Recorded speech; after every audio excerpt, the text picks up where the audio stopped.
Welcome to my PowerPoint about standard exclusive archetypes.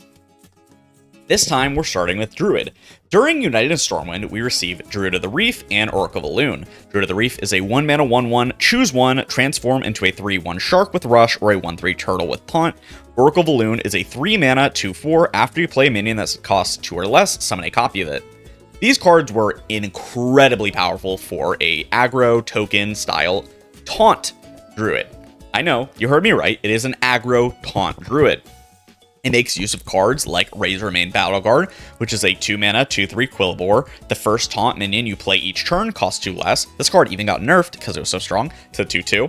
And cards like Greybow, 5 mana 4/6 taunt legendary. Death Rattle, give a random friendly minion Death Rattle, summon Greybow. Taunt Druid was really strong, like really strong. It had a lot of very powerful buff cards like Arbor Up at the time. If you know Arbor Up, it's a 5 mana spell that is give all your minions, or summon 2/2 treants, give all your minions +2/+1, I think is the exact wording, which is really powerful for its time in standard.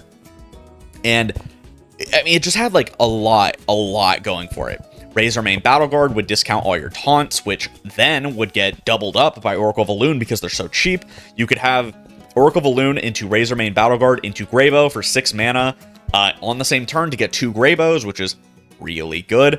You would run cards like Guardian Augmerchant, which is a 1 mana 2/1 Battlecry, deal 1 damage to a minion, give it Divine Shield, and oh god, I forget what it's called. It's like Bone Chewer Brawler, I think it's called. It's a 2 mana 2/3 taunt. Every time this minion takes damage, gain +2 attack. Oh gosh, that might not actually be what it is. Give me a second. I want to be right on that one. Wow, I got everything right. Yeah, 2 mana 2/3 taunt. After this minion takes damage, gain +2 attack. Bone Chewer Brawler. So you'd play those together, and it was incredible tempo. Of course, those cards are from Ashes of Outlands, so we already knew that those cards were strong at the time when this came out because Demon Hunter was using those, and it was really strong in Demon Hunter. So, of course, when you combine them together in a deck that has a 0 mana 2/3 like Razormane Battleguard that also will have still have an effect on board. Yeah, Druid had a lot going for it. It had composting, so every time your minions would die, you would draw a card because composting gives all of your minions Death Rattle, draw a card. It was just really good. This is one of the most fun aggro Druid decks that's ever existed, in my opinion, and it was something. I loved playing it. I think that it might also, relatively speaking, be one of the more difficult aggro Druid decks that we've ever had, just because, like, making use of your Oracle of the Loon and like enough to gain value was not the easiest thing in the world. Because Oracle of the Loon like could be played on combo turns, but sometimes you had to tempo this card on like on turn 3, and knowing when to tempo a card like Oracle of the Loon is not that easy. I'm gonna be really honest with you, especially in United in Stormwind meta, where your opponents ran no minions and would just do nothing but remove your board. So being able to play this deck properly during that meta was relatively difficult, I will admit.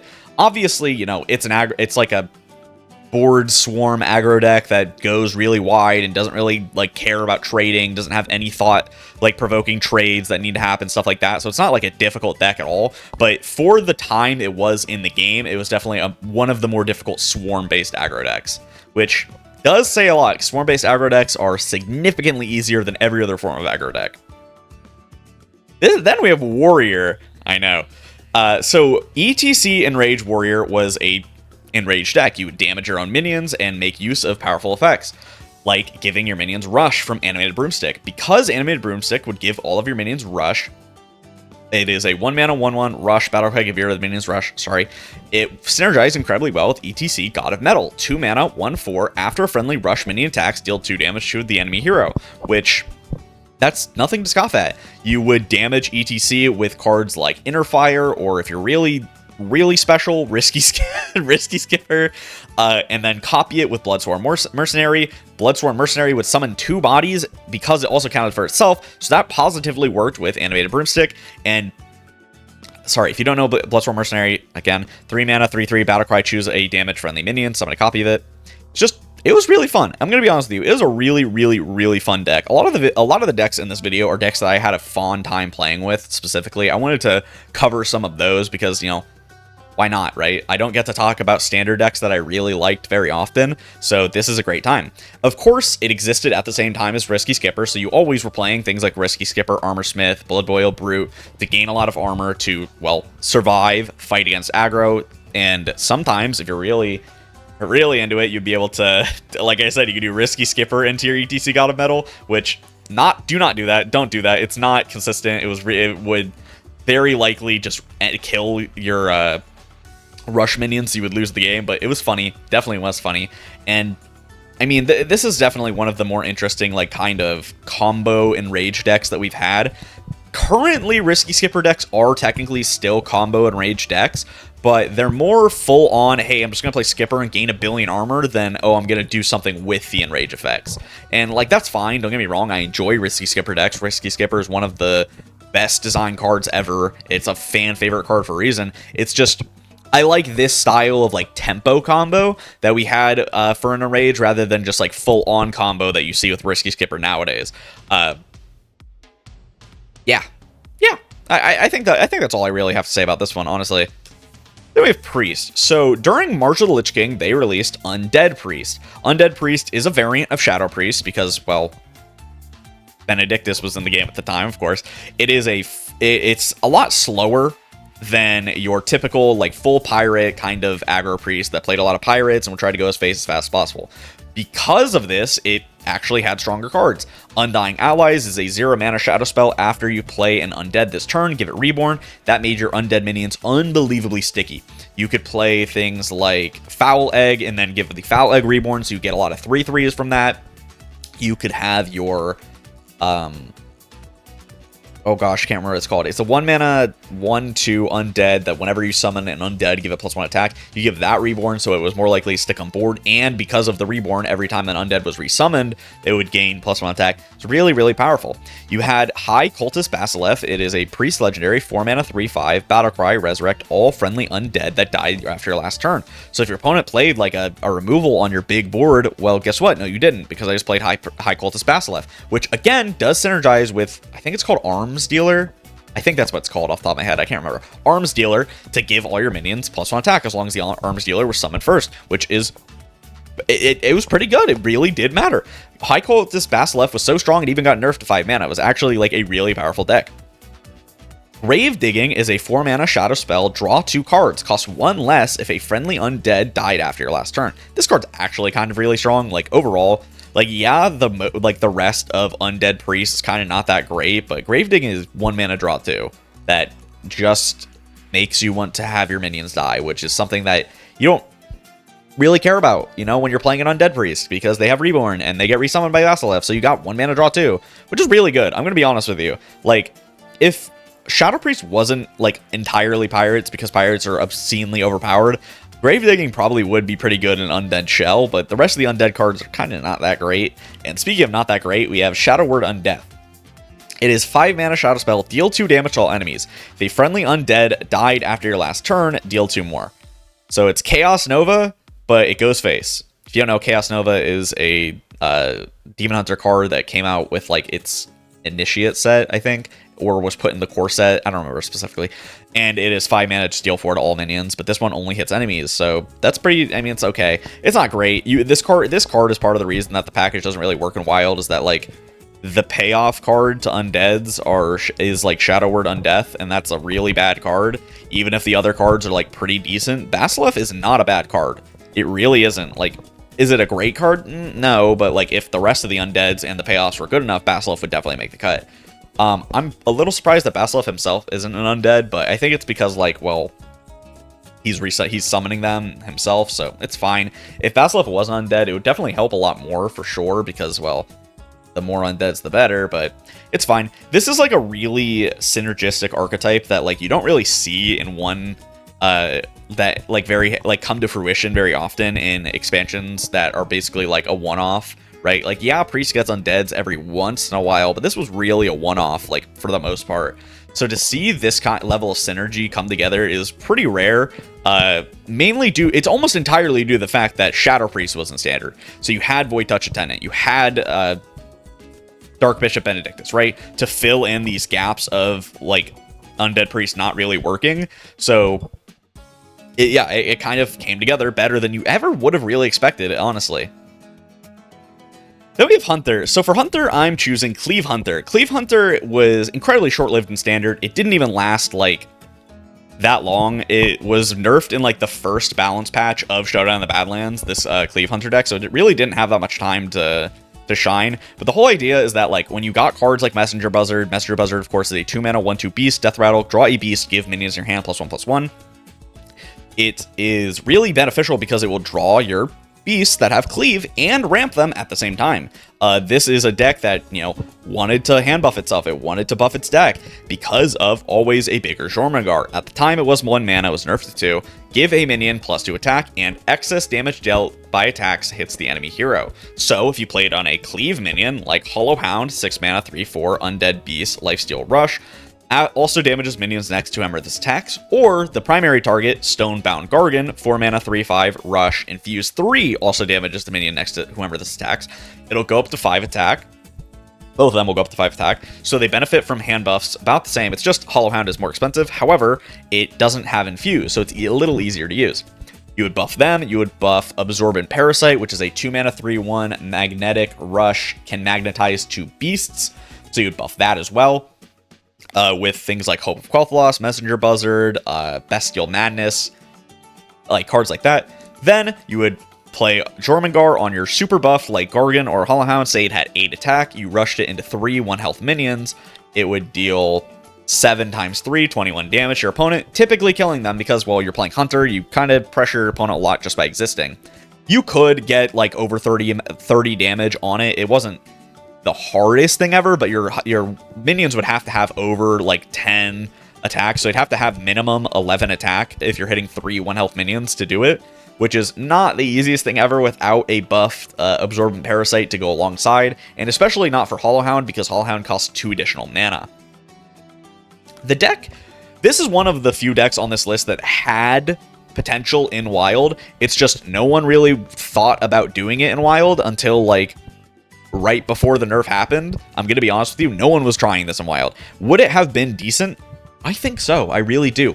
But no one experimented with it at all. I played it after the nerf and did very well with it. I got top 500 legend with it even after the nerf. So like, I really do think that once it gets reverted, like it will be an actual Wild playable deck, but you know, we'll never know. We really won't ever know because no one tried it. Just no one tried it, which is crazy, right? You would think that a combo like this would have people trying it, but didn't really happen.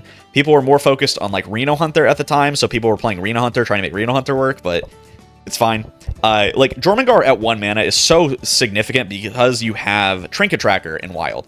You had Trinket Tracker in Standard at the time, but you know, past rotation, it's not in Standard, and well, Jormungandr doesn't cost 1 anyway. This deck is really, really fun. If you've never played it, I still recommend trying it in Standard. It's not good, don't get me wrong. Or if you want to, you can play it in Wild. But you can play it. It's just not that good, I'm going to be honest with you. There's no Hope of Quel'Thalas in Standard anymore. Obviously, Jormungandr got nerfed. There's no Stonebound Gargan in Standard anymore. Don't quote me on this, but I don't think Absorbent Parasite is in Standard. I don't remember what expansion Absorbent Parasite came out of. I think it came out of March of the Lich King, but I could be wrong. It could be in Standard. I just might be wrong. And then the real killer is that... Sorry, the real killer is that the best hand buff option for Standard right now is Gilly. So... yeah, there's nothing to do there. Then we have Warlock. So big undead Warlock existed during March of the Lich King. The idea is that you would play cards like Amorphous Slime, which is a 5 mana 5/3 Battlecry, discard a random undead, Death Rattle, summon a copy of it to cheat out Thaddeus Monstrosity. Thaddeus Monstrosity was 10 mana 11/11 undead taunt. Your odd cost cards cost 1, swaps polarity each turn. So odd and even cost cards cost 1, then it would change every other turn. So if you played Amorphous Slime and you got Thaddeus out on turn 6 by trading off your slime, your 1-cost cards, because of turn 6, would all cost, or sorry, Your odd cost cards will all cost 1, including cards like Darkon Drakthir, which is a 7 mana 6/6 undead lifesteal. At the end of your turn, deal 6 damage to the enemy hero. Darkon, it heals you so much, it provides so much pressure. If your opponent wants to trade it off, they have to heal you to fall. It's just a really powerful card that, like, actually kind of made the deck work. I think if Darkon Drakthir didn't exist, that deck would have been significantly worse, because taking 6 damage every turn really did add up. Like, it did significantly add up. Like, on top of all your other big stuff, you would run things like Flesh Behemoth, which is like a 9 mana 4/8 taunt death rattle, draw an undead, summon, oh god, was it summon a copy of it? Or summon, I don't remember what it was. Actually, give me a full second so I can look it up, because I want to be sure. Yeah, I was right. It was draw an undead, summon a copy of it. I mean, like, this deck was just really, really fun. And then, really fun, but really big. It was a really big deck. You ran a lot of giant undead minions. And then to top it off, you have Infantry Reanimator to resummon your undead. It's 5 mana 4/4, Battlecry, resurrect a friendly undead, give it reborn. This deck was really strong while Thaddeus was at its initial release state, but after, you know, a little while, they nerfed it. They nerfed Thaddeus, guys. I know, it's crazy, right? They eventually nerfed Thaddeus to be your odd cost cards cost 4 less, and then, you know, swap polarity. And then Thaddeus got nerfed again because that was way too strong. Who could have guessed? To cost 2 less. And then, well, Thaddeus hasn't really been playable since then. It's never been reverted, but I don't know. This this undead Warlock was honestly a breath of fresh air, because, like, it let you play big Warlock again. The issue is that it was undead and not demons. So all these big demon cards that, you know, they try to push all the time didn't get, like, these actually very powerful support cards. Reanimator, Amorphous Slime, Darkon, if they were all demons, like, would be genuinely a significant boon to a big demon Warlock, but they're undead. I get that it was trying to synergize with, like, March of the Lich King, and, like, oh yeah, it's supposed to be undead, like, every class got undeads because of March of the Lich King, blah blah blah. I just don't like it. I don't know. I just don't like when they push tribal support that could have been used for the other tribe the class is known for, and have, like, lasting effects on the tribe and, like, be useful in wild, rather than, like, okay, well, it's kind of, like, only good for a little while in standard and then never again, because we never actually print support for the tribe. Talking about Wither, dude. Read Wither. If you've never read Wither as a card, oh my good god, it is a 1 mana druid spell. It might be a shadow spell or something. I don't remember. Choose an enemy minion. Each of your undeads takes 1 attack and 1 health from it. So if you have 7 minions on board and you pick a minion, they'll take up to 7/7 stats from that minion. So it's 1 mana. Deal at most 7 damage to a minion. Give your minions, at most, +1/+1, like, to all minions. That's insane, by the way. If you've ever actually played with Wither, that card is fucking crazy, even though Undead Druid sucks balls. Wither is nuts. Actually disgusting card. And it kind of fulfills this self-fulfilling prophecy of, well, giving tribal support for a tribe that the class never gets support for is not really a good idea in the long term. Then we have Paladin. Divine Shield buff Paladin during United Stormwind is another flavor of hand buff Paladin. I'm sorry, I don't like hand buff Paladin, but I wanted to talk about this because of High Lord Fordragon. High Lord Fordragon is one of those cards that you think, like, never ever would have a chance, especially compared to the cards around it, like when you look at United Stormwind, but it kind of was gross. It's a 6 mana 5/5 Divine Shield. After a friendly minion loses Divine Shield, give a minion in your hand +5/+5.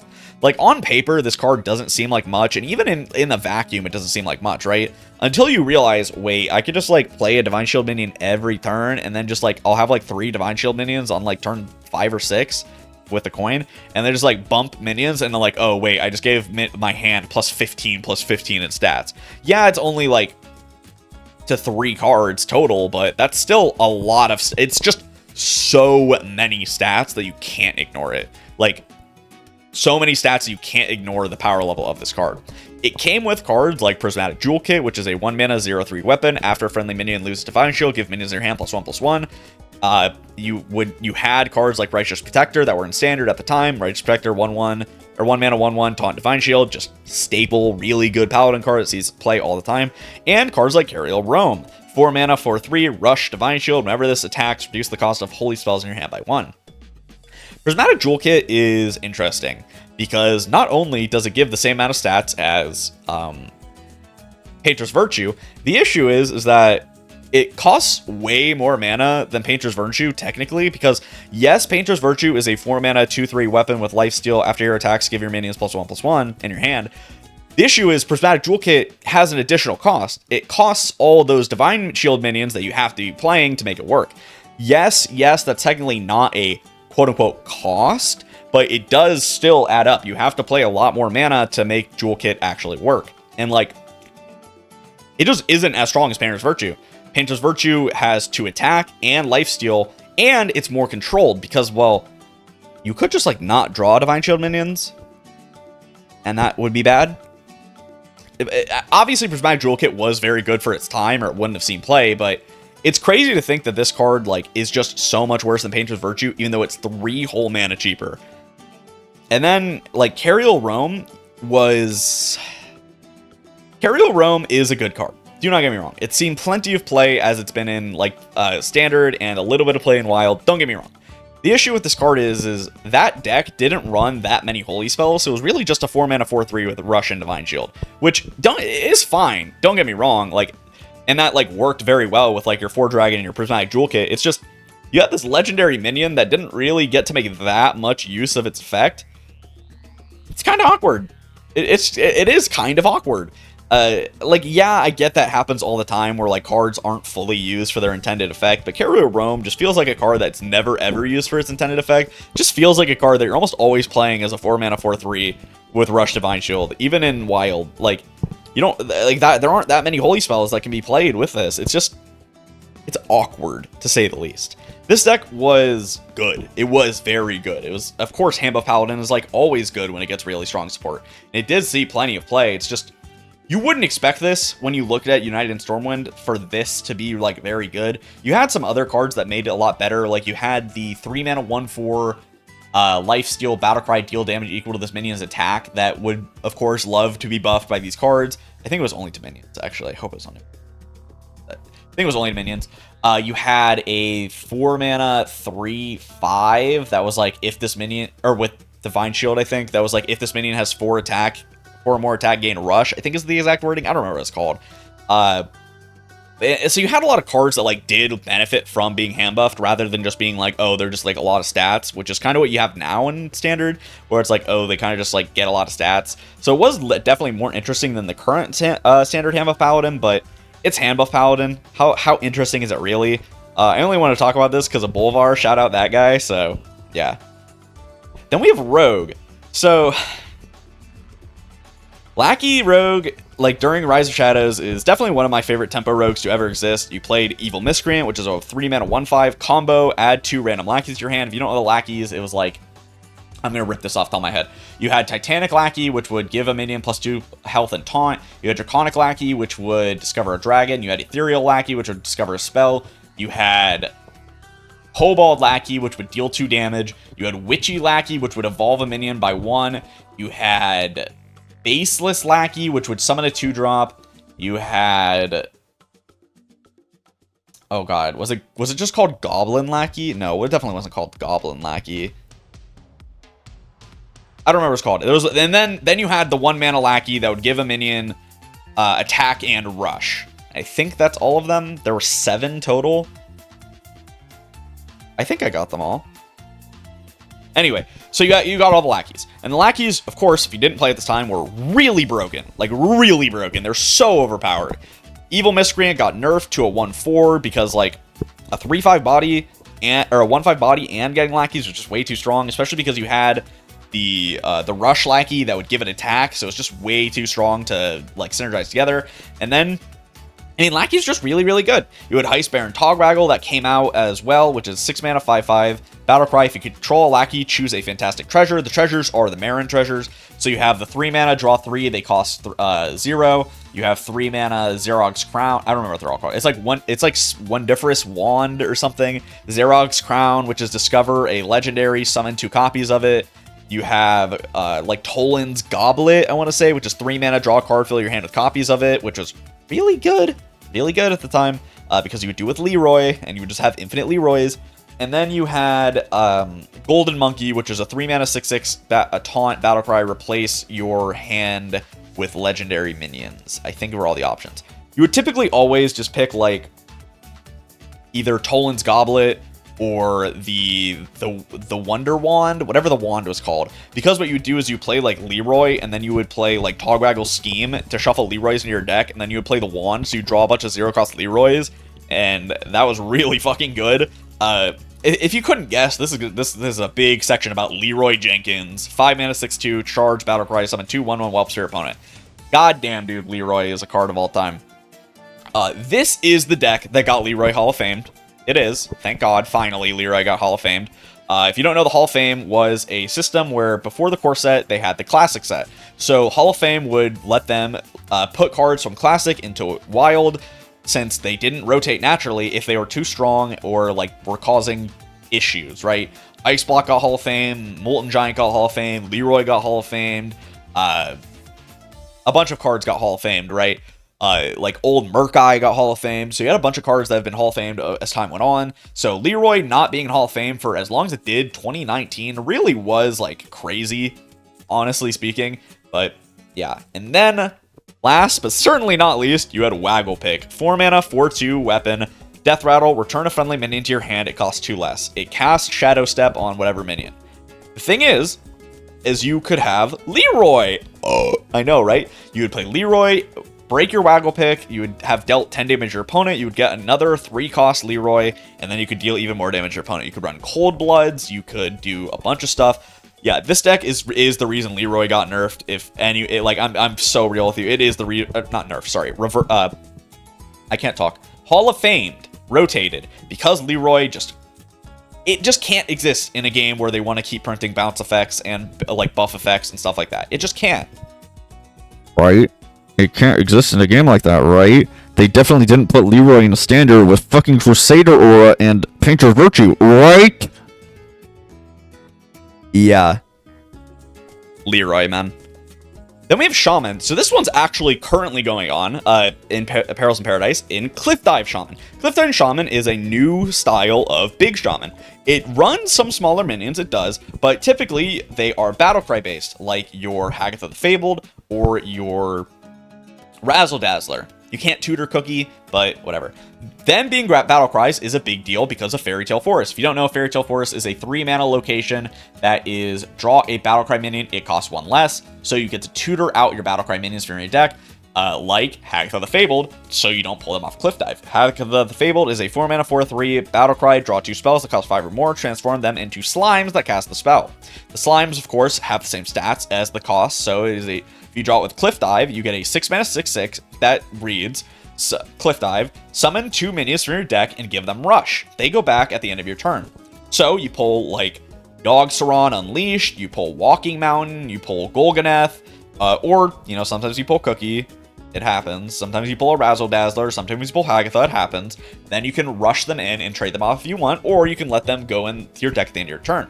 You can also use cards like Muck Pools. Muck Pools is a 1-mana location.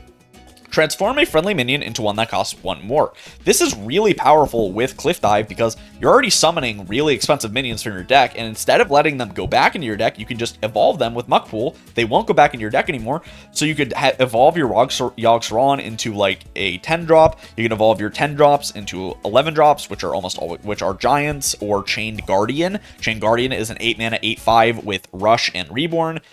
Its other effects don't really matter. It's cost 1 less for each plague your opponent has shuffled into your opponent's deck this game. Doesn't matter for that deck at all. So it's really powerful as a removal tool. This is currently a really strong deck in Standard as we speak, but like, it's way too slow, way too inconsistent to ever be playable in Wild. Even with like better cards like Neptulon existing in Wild, Big Shaman is already genuinely very powerful in Wild, so like, why would you ever play this kind of version of a Big Shaman, right? You can just play a Big Shaman that uses Muck Morpher, which is a 5-mana 4/4 battlecry. Transform into a copy of a random other minion in your deck. So you already are tutoring that out and cheating it out early with Fairy Tale Forest, which I mentioned previously. And then you can get like Thunderbringer, which is an 8-mana 6/6 taunt Death Rattle, summon a beast and elemental from your deck. So you can get Glug the Gulper, which is the 7 mana Colossal for Shaman, or Neptune the Tidehunter, which is the 10 mana Colossal. Colossals are really strong in big decks. Unsurprising, I know. This deck is actually really fucking gross. If you've ever watched games of it, it's so gross. It was mainly used as like a hard counter to Big Spell Mage, and now the Big Spell Mage is nerfed. It's a little bit worse, but like it's still a good deck. You can still play it. It's really, really strong. I do recommend playing it if you are looking for something to play in Standard currently as we speak. It is quite fun to watch. Then we have Death Knight. So, Standard Death Knight during Perils in Paradise, again, I know, has a significantly lower power level. That lets you make use of cards like Frostbitten Freebooter, 3 mana 2/2 Undead Pirate, Death Rattle, freeze 3 random enemies. Any that were already frozen take 5 damage instead. That means that on an empty board, Frostbitten Freebooter does 10 damage.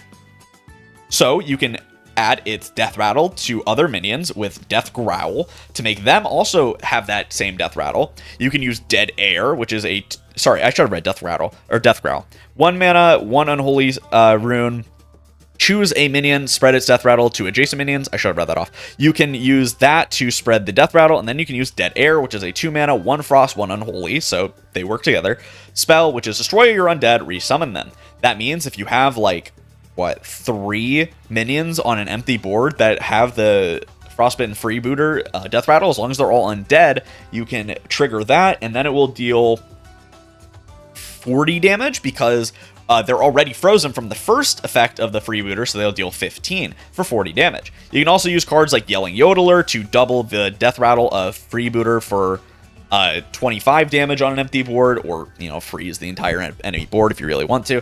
It's fun. I'm not going to lie. This is a really fun deck. I don't have that many games in it. I will be honest. I probably only have like 3 or 4 games all time. It's kind of not that great since the mini set came out, but it was really, really fun. It gave Death Knight like a kind of burn style deck that it can make a lot of use of. It really finally made use of all these powerful Death Rattle enablers that Death Knight has, because Freebooter is like a really strong Death Rattle. It is a deck of all time. Truly a deck of all time. Then we have Mage. So, Giant's Mage existed during Rise of Shadows. It was one of, if not, okay, I can't say it was, if not the best deck. It was the second best deck in Rise of Shadows. I know, I usually talk about the best decks of those, like, formats, whatever. But Rise of Shadows had Control Warrior, like the Rise of Shadows Control Warrior, which was the best deck in the game at the time, so, I mean, come on. It did fine into the Control Warrior, don't get me wrong, it's just, it wasn't the best deck at the time. You had cards like Conjurer's Calling, which is a 3 mana arcane spell. It wasn't arcane at the time, obviously. Twin spell, destroy a minion, summon 2 copies of the same cost to replace it. So you would play that on cards like Sea Giant, which is a 10 mana 8/8, costs 1 less for each other minion on the battlefield, or Mountain Giant, which is a 12 mana 8/8, costs 1 less for each card in your hand. You would play them together to summon 10 drops and summon 12 drops. The 12 drop pool was Mountain Giant and Grave Horror. Grave Horror is a 12 mana 7/8 with taunt, costs 1 less for each spell you've played this game. And there were just a bunch of 10 drops. I don't remember all the 10 drops in the game at the time, I'm going to be honest with you. I think there was like Big Bad Archvillain, which was like a 10 mana 6/6 that would summon like a random 6 drop or something, was in the game at the time. I think I might be wrong about that one. I actually probably am. But it was, and then lastly you have Khadgar. Khadgar is a 2 mana 2/2. Your cards that summon minions summon twice as many. So it's super synergized with Conjurer's Calling. You would play Mana Cyclone, which is a 2 mana 2/2 elemental battlecry. Add a random mage spell to your hand for each spell you've cast this turn, I think it was. So you could easily like discount your Molten Giants, and then because of Khadgar, you could play like cheap Mountain Giant. You could play your Mountain Giants out. You could play like for cheap. You could then tempo Khadgar, Conjurer's Calling, get a shitload of 12 drops, or same thing for Sea Giants. The Sea Giants will cost a lot less because you're summoning so many minions and your opponent's minions. It was just a really, really good deck. Conjurer's Calling was nerfed to 4 mana, which did kill the deck. It did kill it, as well as better stuff coming out during Old Doom, because overall 2019 was a really powerful year, and each expansion kind of just like retconned, I don't know a better way to describe it, the last one of like power level. But this deck was really fun. I'm gonna be honest, it's one of the most interesting decks we've ever had in this game, where it's like Conjurer's Calling might be one of the coolest cards ever printed, and I don't know how to say it isn't. being able to summon a lot of giant minions, like, by destroying your first giant minion feels like an effect that should have been in, like, Warlock or something like that, but it's a mage effect for some reason, which is crazy. Like, I don't know how better to describe this deck than saying go watch VODs of, like, the game. Go watch it during, like tournament games of this, like, back in the day, because they used to have, it wasn't Masters Tour back in 2019. We had, like, actual tournaments, so, like, genuinely go watch this deck. I don't know any better way to describe it, because I can't describe the gameplay of this deck. I really can't. It's one of those things that you have to watch and see to figure out just, like, how disgusting it truly was. Then we have Demon Hunter. I think this is the last one. I actually don't remember. We have Demon Hunter. So Naga Demon Hunter, although it was really, really good in Standard, just never has been good in Wild. Even like even like on release when Blind Eye Sharpshooter was a 3-mana 1/5, like you just couldn't make it work in Wild. Even using the quest, it just didn't function. In Standard, though, because, well, Standard's a lot slower, you could tempo Blind Eye Sharpshooter on 3, and then your opponent wasn't killing the 5 health minion very often, so then you could do all this stuff where you play, like, Wayward Sage, you would play Predation, because Predation was in the game at the time. Wayward Sage is 2 mana, not 2/2 Naga, Outcast, reduce the cost of the left and rightmost card in your hand by 1. So it would be effectively free as long as you hit things that didn't self-discount. Or cost 0, I guess. You would have Predation, which was 2 mana, deal 2 damage, cost 0 if you played a Naga. So you had, like, a lot of really cheap ways to do it. And then Blind Eye Sharpshooter is now it is a 4 mana 3/3. It was 3 mana 1/5 and then 3 mana 1/3. 4 mana 3/3 Naga. After you play a Naga, deal 2 damage to your random enemy and draw a spell. Then switch. So you just shoot your opponent in the face for a lot of damage. You would build a gigantic board of minions that effectively would cost 0 because you had ways to discount them. You would run Frequency Amplifier at the time, which was a 2 mana 2/1 mech that reads battle cry your next mech costs 1 less. So you could run Mistake, which Mistake is a 1 mana 1/3 amalgam, so it has all tribes. So you could have a 0 mana Mistake, which still counted as a Naga, so it would draw you a card and deal damage. Currently, the way you play the deck is with Argus Emerald Star. Argus is the 7 mana 5/9 Titan that reads minions to the left and right of this, or minions to the left have rush, ones on the right have lifesteal. It has an effect that reads discount all minions in your hand by 2. So you discount all of your Nagas by 2. Then you can have a gigantic turn where you deal a shitload of damage to your opponent's face. You have cards like Typal Pupil, which can give you more cards. When Typal Pupil costs 1, you didn't need the Argus combo when Pupil cost 1 because it was 0 mana with the coin. But now that it's 2, it's not 0 mana, so it kind of slows the combo down a lot. Pupil, if you don't know at this point, crazy. 2 mana, 2/2 Naga. Battle Cry, if you've cast 3 spells while holding this, discover one of them. At this point, I feel like everyone knows what Pupil does. Like, it was such a strong card. Really, I think I literally talked about this earlier. Oh yeah, I talked about this earlier today because I also recorded the last video earlier today. Oh my god. But yeah, Pupil is just so powerful. And then, like, the way the deck functions is you could, in the past, play it as like a tempo deck, right? You'd play out a lot of Nagas early, play them for tempo, then you'd kill your opponent with like Blind Eye Sharpshooter, either developing a giant board and dealing a lot of damage, or just outright killing them. But now it's kind of like a full combo deck where, like, yeah, you can play some stuff to tempo, but you're kind of just like trying to get towards your Argus so you can discount your whole hand to OTK your opponent. And this version is so boring. The Argus version is so goddamn boring. Like, it's slow, it's just, you can't really play that well of tempo with it, so it's more OTK lined, and OTK decks just are fucking boring. They just are. I'm sorry, dude. Like, killing your opponent in 1 turn is not interesting. It just isn't. Like, what is there fun about it? Like, playing tempo and then dealing like 20 damage to your opponent is so much more interesting because, like, they can deal with that. Your opponent can play around that. But just dying from hand, where's the counterplay? Like, 90% of the time, counterplay of those is just like, oh, I played Dirty Rat and hit your combo piece. Wow, you're get fucked, noob. Like, combo decks just have less counterplay than every other archetype. What do you want me to say? It just happens. Taking 30 damage from hand has less counterplay than taking, like, damage from hand every single turn.